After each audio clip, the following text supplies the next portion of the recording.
Olá, seja muito bem-vindo a mais uma edição do Panorama, um programa da TV Assembleia de Minas Gerais. Você sabe o que é comunicação não violenta? Esse termo foi apresentado pela primeira vez por um psicólogo norte-americano lá na década de 1960, mas continua hoje em dia mais que atual. Falar e ouvir o outro, ter empatia, analisar os próprios sentimentos e necessidades. Tudo isso para se conhecer e criar laços mais fortes, seja no trabalho, com os amigos ou com a família. Ficou curioso? Então continue conosco, porque vamos conversar sobre esses assuntos no Panorama que está só começando.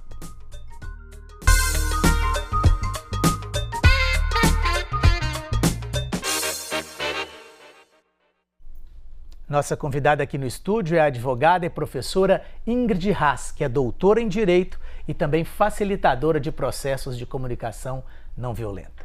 Ingrid, muitíssimo obrigado pela sua presença. Eu que agradeço, Fernando. Eu e a Érica Narras, a gente fundou a CNV Hub e é um enorme prazer estar aqui com você hoje conversando sobre esse assunto fascinante e transformador da nossa vida. Pois é, como é que é a comunicação não violenta nos dias atuais? Nos tempos que você tem guerra entre a Rússia e a Ucrânia, a gente teve uma eleição no Brasil no ano passado que teve ânimos acirrados, que teve brigas em família, discursos de ódio. Como que a comunicação não violenta se insere nesse contexto? Fernando, é muito comum a gente vem de uma cultura de comando e controle. Uma cultura de rótulos, de julgamento do outro. Então, a CNV ela vem de um processo de desaprender essa cultura para um processo de aprendizagem, de conexão. Então, como que eu vou me conectar com o outro num jogo de ganha-ganha, ao invés de um jogo de ganha-perde, que é o que a gente cria e o que a gente vê hoje na nossa sociedade. Infelizmente, esse discurso do ódio, ele é um discurso antigo, padronizado, que permanece na nossa sociedade, que é julgar o outro, rotular, diagnosticar conforme os seus pensamentos. Então, se você não pensa da forma que eu penso, eu te excluo, eu não quero te ouvir, eu te desprezo, eu me silencio, porque às vezes eu prefiro não conversar e vou me afastar. E isso só afasta e só distancia, ao invés de gerar uma conexão. A CNV, ela vem exatamente para criar esse diálogo, para criar essa conexão com o outro que se perde quando a gente não está disposto a ouvir com empatia, a escutar de fato. E no mundo que a gente vive hoje, essa aceleração da vida, todo mundo, como dizia Rubem Alves, todos nós queremos aprender a falar. Mas poucos querem aprender a ouvir. Exatamente, é isso aí. É exatamente. Então a gente começa a conversar com o outro que pensa diferente de mim,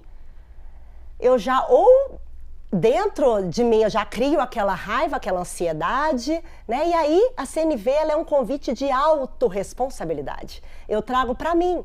Poxa, se eu estou sentindo raiva, se eu estou sentindo ansiedade de conversar com essa pessoa, impaciência, a questão é comigo. Então, eu busco dentro de mim qual é a minha necessidade. Da mesma forma, o outro, quando ele conversa comigo, ele também traz as necessidades dele e os sentimentos dele. Então, a Marshall Rosenberg, que você apresentou aí, ele traz para a gente que os nossos sentimentos são mensageiros. E a gente precisa sempre se conectar conosco, ao invés de sair julgando e rotulando o outro, Porque o que a gente sente está com a gente. Não é o outro que me fez sentir raiva, como a gente normalmente atribula nos julgamentos, e nos rótulos que a gente faz o tempo inteiro. Então a gente busca, poxa, por que eu estou sentindo essa raiva? Por que eu estou sentindo essa impaciência? Bom, e no programa de hoje nós vamos contar também com a participação do Yuri Haas, que é instrutor certificado pelo Centro Internacional de Comunicação Não Violenta, e com a psicóloga Sandra Casolato. Os dois já viajaram por vários países do mundo falando sobre esse conceito, que, como a Ingrid colocou, é conhecido como CNV. Veja só o que eles pensam sobre a aplicação da comunicação não violenta nos dias atuais. Olha só. Ela ajuda muito a gente a se conectar além da superfície.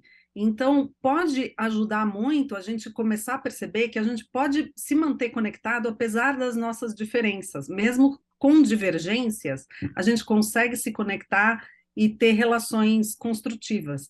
Então, a CNV, a comunicação não violenta, né, ela apoia muito a gente a conseguir ter diálogo, melhores diálogos, a conseguir não ficar só na base de quem está certo e quem está errado, mas aprofundar um pouco mais no assunto, o que está por trás daquilo que a pessoa está falando e o que está por trás do que eu estou querendo dizer também, e a gente se conectar nesse nível mais profundo.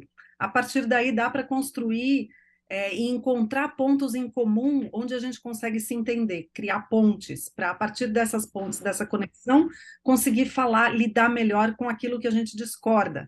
E a gente não precisa romper necessariamente por discordar de alguma coisa.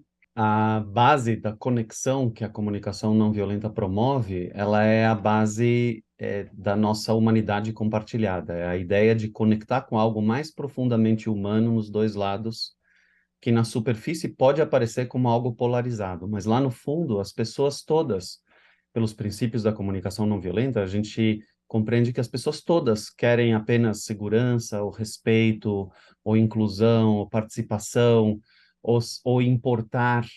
E todas essas coisas estão inclusas dentro de um conceito que a gente chama de necessidades humanas universais. Então, a ideia é de conseguir levar a conversa, sair dessa superfície que muitas vezes tem essa aparência polarizada e chegar nessa profundidade onde nós, de fato, somos todos humanos e podemos nos compreender nessa base e mover empatia entre as partes. Ingrid, essa questão da empatia, você colocou, a Sandra e o Yuri também, e além dessa questão da empatia, a gente tem os princípios, né, da CNV, que seriam a observação, os sentimentos, as necessidades e os pedidos. Sim. Eles se interligam aí. Você pode dar um exemplo prático de como é que é essa interligação? Posso. Primeiramente, quando a gente fala desses 4 componentes, né, que é a observar sem julgar, os sentimentos, as necessidades e os pedidos, a gente pensa muito que CNV pode ser uma técnica, né? Então, eu vou usar e vou sair falando, né, essa fórmula mágica. E não é por aí. A gente tem que pensar que a CNV, ela é transformadora, é um método de viver, né, de transformação da vida. E esses 4 componentes, eles dão um norte pra gente, né? Então, se a gente pensar, Fernando, que normalmente a gente vem e vai julgando o outro, né? Aquilo que eu tinha falado. Então, ao invés de virar e falar, né? Eu vou dar um exemplo rotineiro dentro de casa, né? Então, você chega e a pia está cheia de vasilhas da sua casa, né? Então, você chega, a observação a pia está cheia de vasilhas. Essa é a observação. E qual que é nossa rotina e o nosso pensamento? Alguém deixou aquilo ali. Que bando de preguiçoso. Poxa, ninguém vai lavar essa louça, não? Como assim? Né? Então, a gente já vai ali atribuindo para o outro, né, várias questões que têm a ver com o nosso sentimento. Então, eu estou julgando o outro ao invés de simplesmente observar. E qual que é o meu sentimento quando eu me deparo com essa pia cheia de vasilha?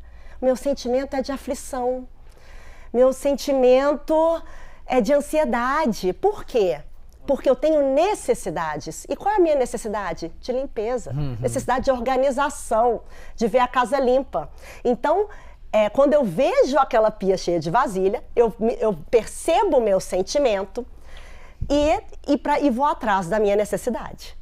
E aí, eu venho com o último componente, que é o pedido, né? E esse pedido, o Marshall fala pra gente, para ele vir com um pedido bem específico, e a gente gosta de chamar na CNV Hub de cirúrgico. Porque se a gente vem e pede, simplesmente, poxa, pessoal, eu quero ajuda aqui, né, para lavar a louça. Esse é um pedido, né, que pode ser muitas vezes genérico. Eu tenho que ir detalhando específico. O que tá, né? Se eu viro pro outro e falo, chamo meu marido, meus filhos em casa e falo, gente, olha só, eu me sinto muito mal quando eu vejo essa pia desse jeito. Eu tenho necessidade de organização. Então, assim, tem como a gente combinar assim, sujou, lavou, ou então a gente faz uma alternância, cada dia um lava no final de semana. Vamos pensar de alguma forma para não ficar só um tendo que lavar, para a gente poder deixar isso de forma que eu não me sinta tão aflita. Entendi. Então a gente tem que ir na forma de pedir também é importante, né? Porque senão você chega, né? Cria um conflito ali por uma coisa em tese que seria simples. Podem ser os não ditos, né? Que às vezes você acha que pediu, mas não pediu tão especificamente, né? Então, por exemplo, um relacionamento, né? Que você vira pro seu marido, pro seu companheiro e fala, você tá trabalhando demais. Nossa, eu tô chocado tanto que você tá trabalhando, porque você só chega tarde em casa. Aí o marido vira e fala, é verdade, estou trabalhando demais. Então eu vou sair do trabalho mais cedo, mas se matriculou no tênis. E aí, a esposa fica, poxa, mas agora você vai pro tênis? Que isso, pô? Não dá. E qual que era o pedido? Qual que era o sentimento que essa pessoa tinha antes? Ela tem necessidade que ele fique junto dela. Em casa, junto com ela. Exatamente. Só não soube pedir especificamente, cirurgicamente. Pois é, essas questões que a Ingrid coloca são justamente questões que você vive dentro de casa, dentro do próprio relacionamento. A Sandra e o Yuri falaram um pouco sobre a comunicação não violenta, como ela pode ser útil em contextos mais amplos e inclusive pode servir de base até para políticas públicas de governos em vários níveis. Veja só. Como a CNV ela propõe essa mudança de olhar, essa mudança de paradigma para esse foco em valores ou necessidades humanas universais, ela está inserida em políticas públicas, ela pode contribuir muito para estar criando uma sociedade mais humana, mais focada na vida.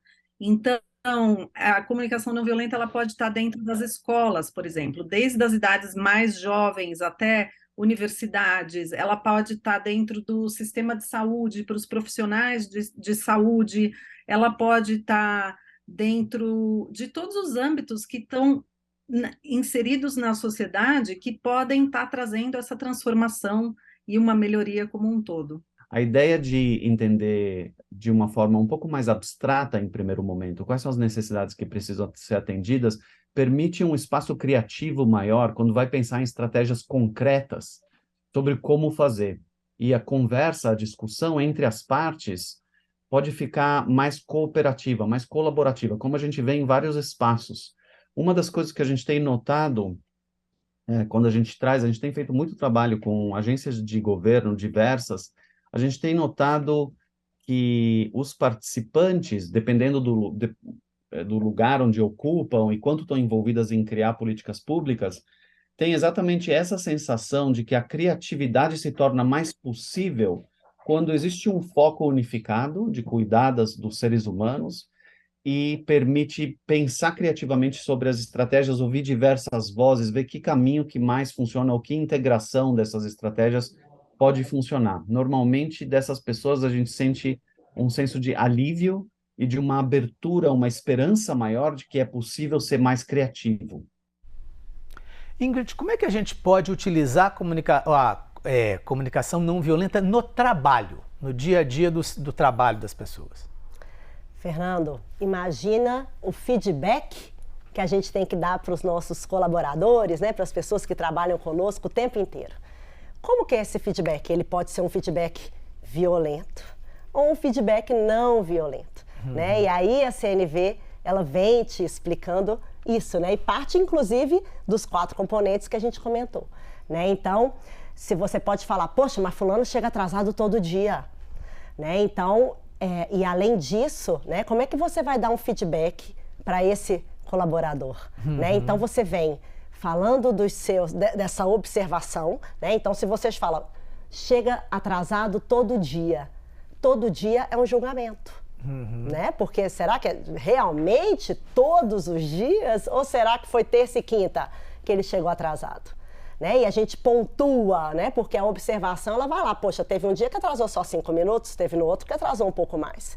Então, essa conexão que ela cria, que a comunicação não violenta, ela traz para o outro, é quando você abre para o outro e vem para conversar de forma honesta. Um dos pilares da comunicação não violenta é a expressão honesta e a escuta ativa. Né? Então, a comunicação não violenta, ela se baseia nesses dois pilares.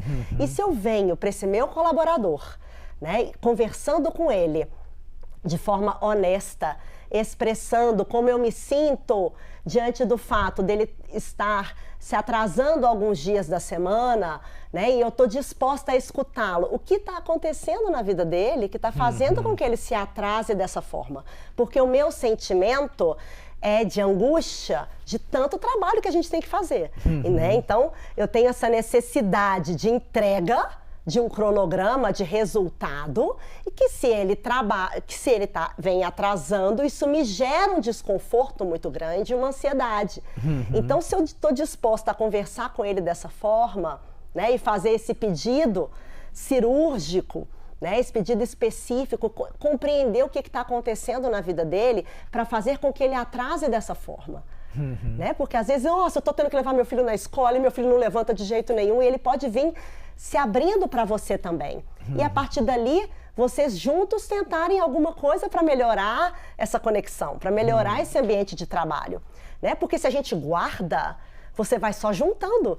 E isso acontece em todos os nossos relacionamentos, né, Fernando? Se a gente não se abre, se a gente não se coloca, a gente vai só juntando aquele sentimento de rancor, de raiva que você vai sentindo da outra pessoa, de impaciência, e aquilo vai só subindo no copo ali até explodir, né? E você vir, né, falando de forma reativa, agressiva e violenta com o outro. Pois é. Isso é a questão que você está colocando, a questão dos conflitos. A gente falou um pouco sobre essa questão dos conflitos, porque eles geralmente são vistos como algo negativo na nossa sociedade. Mas para quem trabalha com a comunicação não violenta, o conflito pode ser considerado como algo bom, que gera uma mudança, um movimento. A Sandra e o Yuri falaram sobre como tirar boas lições e aprendizado dos conflitos. Vamos ver. Com a comunicação não violenta, eu comecei a perceber que os conflitos, na verdade, são uma coisa boa, que ajuda a gente a perceber que tem algo que precisa ser transformado naquela relação, naquele sistema, naquela equipe, naquele grupo, naquela sociedade. Quando surge um conflito, esse é um sinal de que tem alguma coisa que precisa ser cuidada naquela estrutura, naquele sistema. Então, o conflito, ele é essencial, ele é importante como um sinalizador de algo que precisa de atenção, de algo que precisa ser transformado. Uma coisa que talvez seja importante entender, que a gente não está dizendo que conflito seja agradável, mas ele talvez não é agradável, mas ele é importante, ele traz algo, uma informação importante que normalmente na nossa cultura ela costuma ser suprimida, silenciada, ignorada, evitada, mas evitar esse sinal não faz a causa raiz dele ir embora. Então ela vai aumentando e muitas vezes acaba eclodindo de uma forma muito mais potente do que se ela tivesse sido cuidada logo no início. Aceitar conflito como parte da vida, como parte dos sistemas em geral, talvez faça também parte como um primeiro passo, né? Não adianta a gente ficar querendo evitar ou não querer não ter. É o que você falou, né? A coisa vai aumentando, uma hora pode explodir.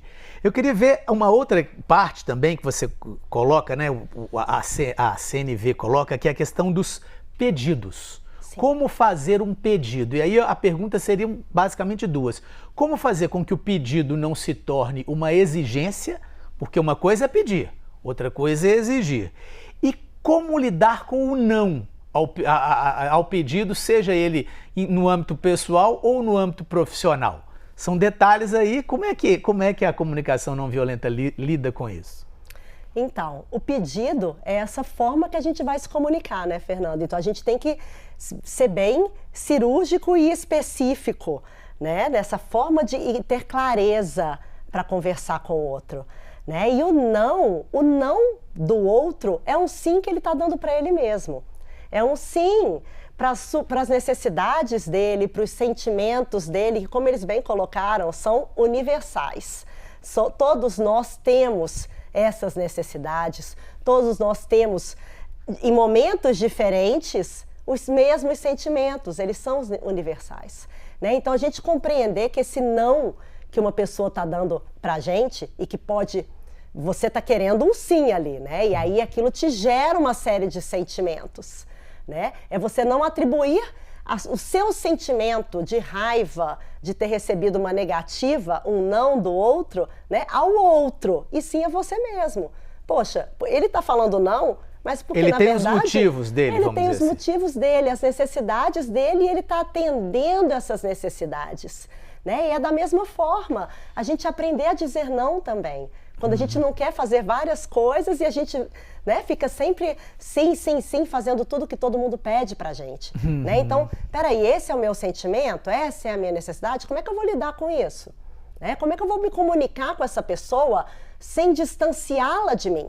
Né? Porque se eu simplesmente falo não e pronto, acabou, né? Não vou conversar com você desse jeito, né? E de forma agressiva, né? Ou você acha que você pede de um jeito, eu estou pedindo, mas é uma exigência, isso que você colocou, né? Principalmente na área profissional, isso muitas vezes é delicado, né? Vamos dizer assim, até que ponto é um pedido, até que ponto que é uma exigência, até que ponto que é uma, vamos dizer assim, uma imposição. Sim, você tem que perceber, né? E isso é uma coisa bem sutil mesmo, né? Durante a conversa, né? E você fala, poxa, eu pedi para ele que eu preciso do relatório até às 18 horas da tarde, né? Isso é uma exigência ou é só um pedido, né? Até que ponto e que forma que você está colocando isso para o outro, né? Então, é sutil, né? Porque há uma necessidade ali de uma entrega, né? Então, mas a forma que você coloca,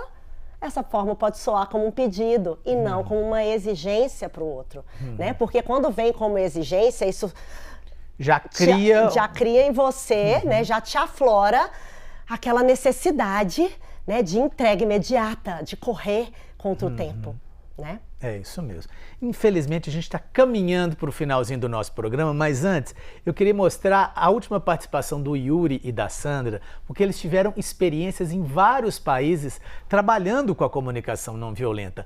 E uma das mais marcantes foi em Israel e na Palestina, uma zona que é conhecida por conflitos que já duram muitos anos. Olha só esse depoimento sobre o trabalho. No local, nós vivemos uma situação onde tivemos palestinos participando e também colonos judeus que vivem em colônias ilegais dentro dos territórios palestinos, que fazem parte da ocupação da Palestina. Israel exerce uma ocupação na Palestina, e um dos palestinos estava partilhando que no vilarejo dele, que fica ao lado de uma das participantes lá, ao lado dessa colona, ele só tem acesso a dois copos de água por semana por pessoa. E esse lugar que essa colona morava, tinham piscinas particulares para cada casa, parece um subúrbio americano, né? Essa coisa de gramados regados, né, com essas irrigações que jogam água para todo lado.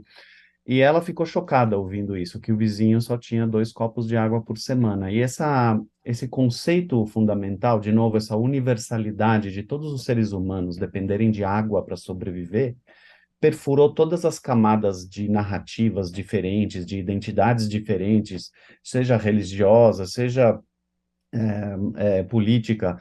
E ela se conectou com a humanidade dessa pessoa, e alguma coisa nela, naquele momento, imediatamente mudou. Ela falou, não, essa situação não é possível, tem alguma coisa errada nesse sistema. Tem algo na comunicação não violenta que convida a enfrentar os fatos, a realidade, e atravessar isso conectando com empatia e com humanidade para todas e todos que estão envolvidos, e transformar em sistemas de cooperação e parceria. Você acha que isso é possível, buscar justamente entre povos e pensamentos e situações tão diferentes, essa cooperação e essa parceria para que se possa, vamos dizer assim, possam seguir aí pessoas tão diferentes e povos tão diferentes em harmonia? Isso é possível? Essa é a minha idealização, né, de tese de doutorado, né, Fernando? Quando a gente... esse diálogo entre os povos, porque a gente está falando de etnias, de raças, de credos, de valores distintos.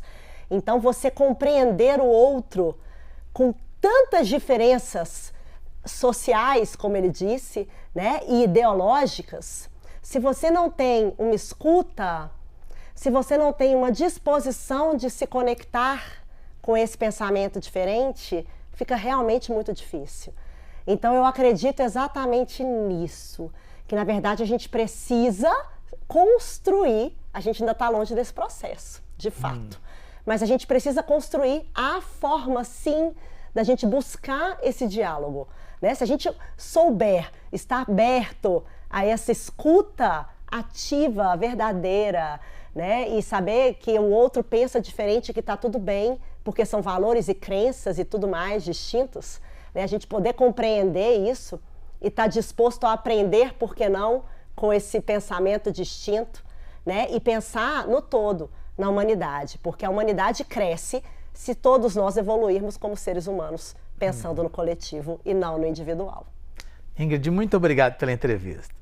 Eu que agradeço, Fernando. Obrigada. E o Panorama de hoje termina aqui. Muito obrigado pela sua audiência e até o nosso próximo programa.